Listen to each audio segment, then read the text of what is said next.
Greetings, students.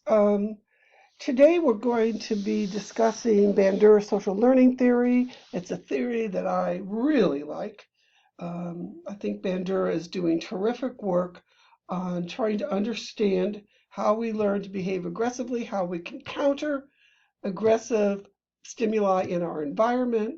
And he works in California, and he's just doing terrific pro-social activities. Let me talk a little bit about his theory. He he started out as a behaviorist theory, but he added other components to it, like expectations and beliefs and mental representations. He doesn't think that he's not a pure behaviorist. He understands that other things will influence our behavior. And as a matter of fact, the behaviorists think that consequences uh, either increase or decrease behavior, but he says no. The environment, our personal factors, and our behaviors all influence each other. And reinforcement and punishment are not direct causes of the likelihood of behaviors, but rather they form expectations about what we might expect to happen.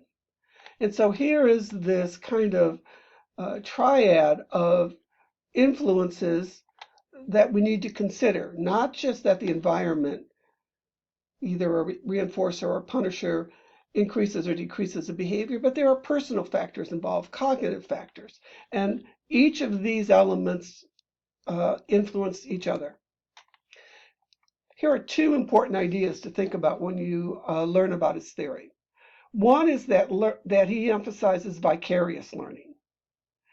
This means that we do not have to directly experience the consequences of our behaviors, to learn.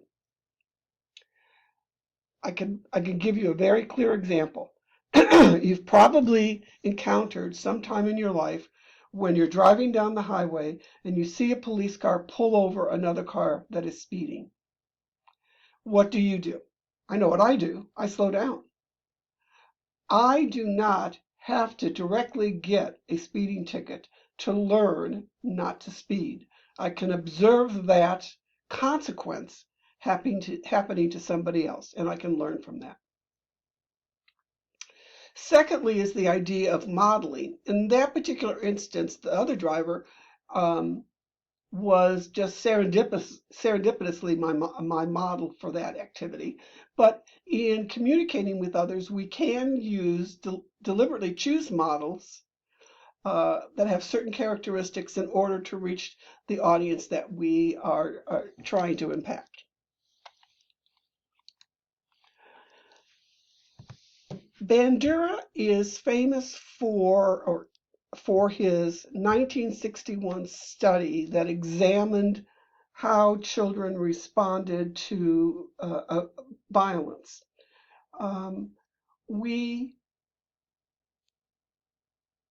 Well, actually, this is still somewhat up in the air in terms of people coming to understand this. It's been over 40, 50 years since this study was done, and people still try to argue that watching violence is not a problem because it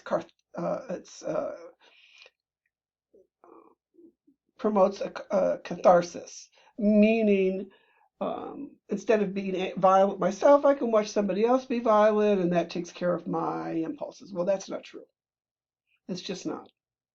What we know by this study and in the last 50 years, many other studies, is that as we watch violence, and especially violence without consequences, negative consequences, children and adults learn to behave violently. In this study, they were done with children at a nursery school. In one group, we'll call it the control group, children watched either a male or female adult interact with a Bobo doll in a playroom. That's on the right-hand side. On the left-hand side, they saw an adult, either a male or female, interact with a Bobo doll in a non-aggressive way, in a fun way. And actually, there was a third group that didn't see any condition at all. So this is an experimental study. Students were randomly assigned to groups, and they were blocked by gender, meaning half male, half female. And the adult that they were observing was either male or female. So some males saw a female model, some males saw a male model, and so forth. After watching the adult interact with the Bobo doll, and you see here what a Bobo doll is, children were then given the opportunity to interact with the Bobo doll themselves. They were put in a playroom in which there was the Bobo doll in one corner, and there were other kinds of things that they could play with. Then these children were videotaped to see how they behaved. And as you can probably tell by what I'm saying so far, is that children who saw the adult behave in a non-aggressive way tended to behave in a non-aggressive way with the Bobo doll. Children who watched the adult model, either the male or the female, act with aggression towards the Bobo doll, themselves acted with aggression towards the Bobo doll. I've posted this article online, and so I encourage you, and what we're going to do on the discussion board is look at the data. There is a table in that article, and it explains the behaviors of the children when they were given the opportunity to be in the room with the Bobo doll. And each of those numbers is a kind of aggressive action. It's a hit. And so I'm going to be asking you through the discussion board to tell me your interpretation of some of these numbers. You'll see there was a table. They're blocked either as the control or the experimental or aggressive groups, and as male and female, whether the models were male and female, and whether the subjects were male and female. I want you to take a look at that and see what sense you can make of those numbers. And it's not straightforward. It's not, it's overwhelmingly one way or another. There's some interesting things that are going on with that data. But this is a good place for you to learn to try to understand how research is done and how to interpret research results. You don't need to know statistical formulas to do this. You can just look at the numbers, and we'll talk about those. And so here, do the two different groups of children behave similarly or different? I guess I answered that already, but we'll talk. I'm going to ask you more detailed questions on the discussion board. And he did another study, by the way, in 1965. I'm not going to ask you to look at that, but he did extend that study to look at what happens when consequences were given to those adults.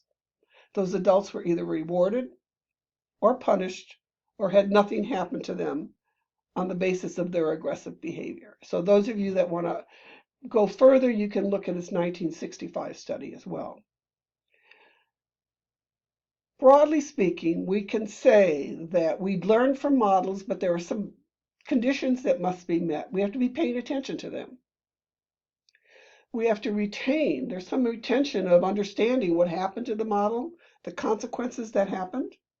There's some reproduction. Are we in a situation to be able to reproduce those behaviors? And do we have the motivation or incentive to do so? So those are some conditions that, your text talks about this, that may affect our